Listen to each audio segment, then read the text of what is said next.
Bienvenue. Dans cette présentation et celle de la semaine prochaine, nous examinerons les priorités politiques et les stratégies, également désignées comme la phase de formulation des politiques de l'élaboration du PSE. La formulation des politiques répond à la question: où souhaitons-nous être à l'avenir? Elle comprend le choix de buts et d'objectifs à moyen et à long terme, ainsi que les principales stratégies pour atteindre ces buts et objectifs. La première étape du processus de planification du secteur de l'éducation est l'analyse du secteur de l'éducation, ASE, qui fournit une vue d'ensemble de l'état de ce secteur à l'heure actuelle, y compris les principaux enjeux du système éducatif. Les défis recensés dans l'ASE serviront ensuite de base à la formulation des politiques, ainsi que celle des politiques nationales et des engagements internationaux en vigueur, afin d'identifier les buts, les objectifs et les stratégies du plan dans son ensemble. Maintenant, de quelle manière exactement allons-nous traduire les enjeux du secteur de l'éducation en priorités et stratégies globales? Eh bien, il y a plusieurs façons d'aborder cette étape et le processus n'est pas si simple. La meilleure approche dépend du contexte et du consensus atteint parmi les principaux intervenants impliqués. Quel que soit le processus ou la technique adoptée, il faut absolument que la démarche soit participative avec des experts techniques compétents de tous horizons. Voici un aperçu d'un outil particulièrement utile dans ce processus, l'approche des arbres à problèmes et à objectifs. La présentation d'aujourd'hui se concentre sur l'approche de l'arbre à problèmes avant de continuer la semaine prochaine avec l'approche de l'arbre à objectifs. Alors, qu'est-ce qu'un arbre à problèmes? Il s'agit d'une représentation visuelle simplifiée d'un problème central, de ses causes sous-jacentes et de l'ensemble de ses conséquences et de ses effets disposés selon une séquence verticale logique. Dans le contexte du PSE, la construction d'un arbre à problèmes permet une réflexion collective en groupe pour définir les principales causes profondes et les effets des problèmes recensés dans le système éducatif. En général, dans le cadre de cet exercice, les individus travaillent ensemble au sein de groupes de travail techniques.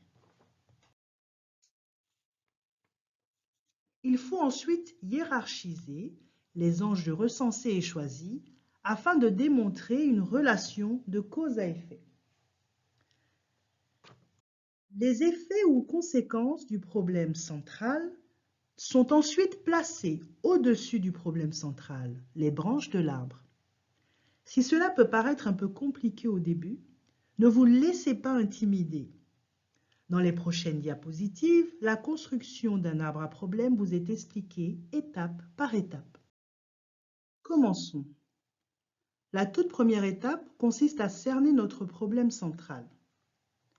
On peut imaginer que c'est le tronc de l'arbre. Il s'agit de la question centrale que nous souhaitons aborder et autour de laquelle le reste de l'arbre se construit.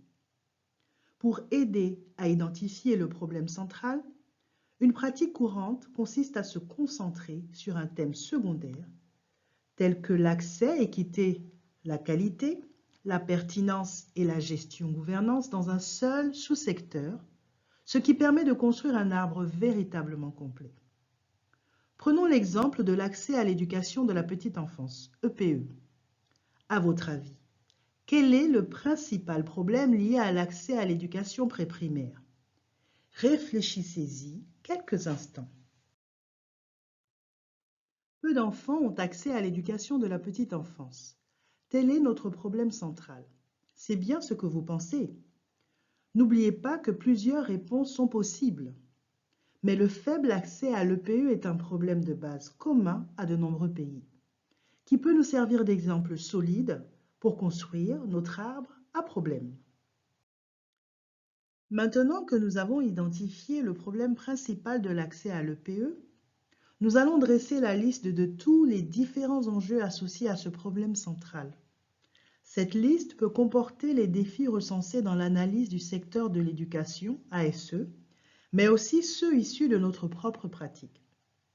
D'après notre exemple, les données montrent de nombreux problèmes liés à cet accès insuffisant à l'EPE, notamment le taux de pauvreté élevé, les coûts inabordables de l'EPE pour de nombreuses familles, la faible demande des parents, le peu d'offres de programmes d'EPE en milieu rural, l'absence de normes pour la construction des établissements d'EPE, des parents peu sensibles à l'importance de l'EPE, les frais de scolarité élevés dans les établissements d'EPE, la pénurie d'enseignants d'EPE en milieu rural et le manque d'espace d'apprentissage sûr et adapté en milieu rural.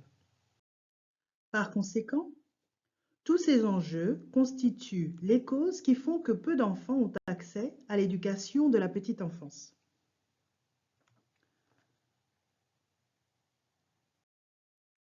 Après avoir rédigé la liste complète des causes de notre problème central, l'étape suivante consiste à les ordonner selon une relation hiérarchique de cause à effet. En d'autres termes, qu'est-ce qui cause quoi?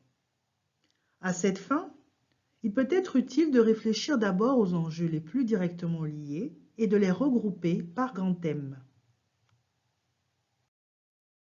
Par exemple, ici, nous avons regroupé les problèmes liés au coût de l'EPE dans un groupe, ceux liés à la mobilisation des parents dans un autre et ceux liés à l'offre d'EPE en milieu rural dans un troisième.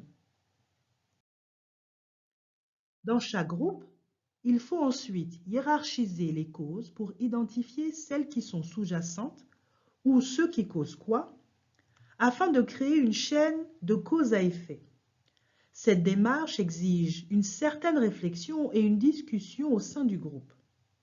Pensez simplement qu'il n'y a pas forcément une seule bonne façon de construire un arbre à problème. Ce qui importe, c'est la logique qui doit être solide et étayée par des données probantes issues de votre ASE et de votre propre expérience. Considérons notre premier groupe lié au coût de l'EPE.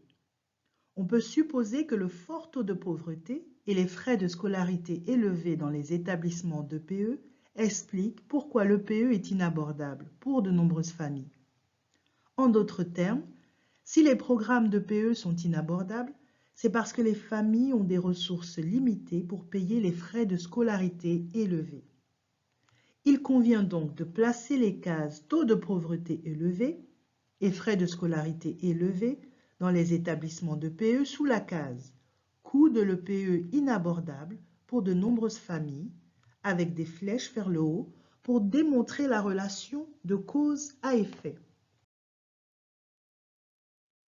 Examinons maintenant le groupe suivant, celui de la mobilisation des parents. On peut supposer que la demande des parents pour l'EPE est faible, parce qu'ils ne mesurent pas tous les avantages de l'EPE. Ils n'y inscrivent pas leurs enfants en conséquence. Il convient donc de placer la case des parents peu sensibles à l'importance de l'EPE sous la case faible demande des parents pour l'EPE, avec une flèche vers le haut pour démontrer que la méconnaissance des parents est la cause de cette faible demande, ce qui explique pourquoi peu d'enfants ont accès à l'EPE. Voilà maintenant le dernier groupe de cases. Peu d'offres de programmes d'EPE en milieu rural parce qu'il y a peu d'espaces d'apprentissage sûrs et adaptés pour les mettre en place et qu'il y a aussi une pénurie d'enseignants en EPE. Il nous reste alors une quatrième case, absence de normes de construction des établissements d'EPE. En réalité, dans ce regroupement, nous avons un troisième niveau de case, car on peut supposer que l'une des raisons du manque d'espace d'apprentissage sûr est l'absence de normes claires pour la construction d'établissements d'EPE sûrs et adaptés aux enfants. La case absence de normes de construction des établissements d'EPE se place donc sous la case peu d'espace d'apprentissage sûr et adapté en milieu rural. Avant de poursuivre, vérifions la logique. Les forts taux de pauvreté et les tarifs élevés pratiqués dans les établissements de PE la rendent inabordable pour de nombreuses familles, ce qui fait que peu d'enfants ont accès à l'EPE. La méconnaissance des parents de l'importance de l'EPE entraîne une faible demande de leur part, ce qui fait que peu d'enfants ont accès à l'EPE. Enfin, l'absence de normes de construction des établissements d'EPE entraîne un manque d'espace d'apprentissage sûr et adapté en milieu rural, ce qui, ajouté à la pénurie d'enseignement en EPE, se traduit par une offre limitée de ces programmes en milieu rural, d'où le peu d'enfants qui y ont accès. Ça a l'air correct. Bien sûr, s'agissant de questions complexes, les causes sont probablement interdépendantes. Par exemple, la demande des parents pour l'EPE peut être faible, non seulement en raison de leur ignorance, mais aussi parce qu'il n'y a pas d'installation adaptée dans leur région, pas d'enseignants ou que les frais de scolarité sont élevés. On peut illustrer cette interdépendance en ajoutant des flèches supplémentaires entre les cases, comme dans notre exemple. Jusqu'à présent, nous avons construit les racines de l'arbre à problème, ou les causes, puis le tronc, c'est-à-dire le problème central. La dernière étape consiste à inclure les branches, c'est-à-dire les effets. Il faut maintenant se demander quels sont les effets plus larges du problème central sur le système éducatif. Par exemple, quelles sont les conséquences du fait que peu d'enfants ont accès à l'enseignement préprimaire? Pourquoi nous intéressons-nous à ce problème? Dans ce cas, l'accès limité à l'EPE signifie que les élèves ne sont pas mûrs pour l'école primaire. Une faible maturité scolaire se traduit par des performances médiocres à l'école primaire, des résultats d'apprentissage inférieurs, une hausse des redoublements et des abandons précoces.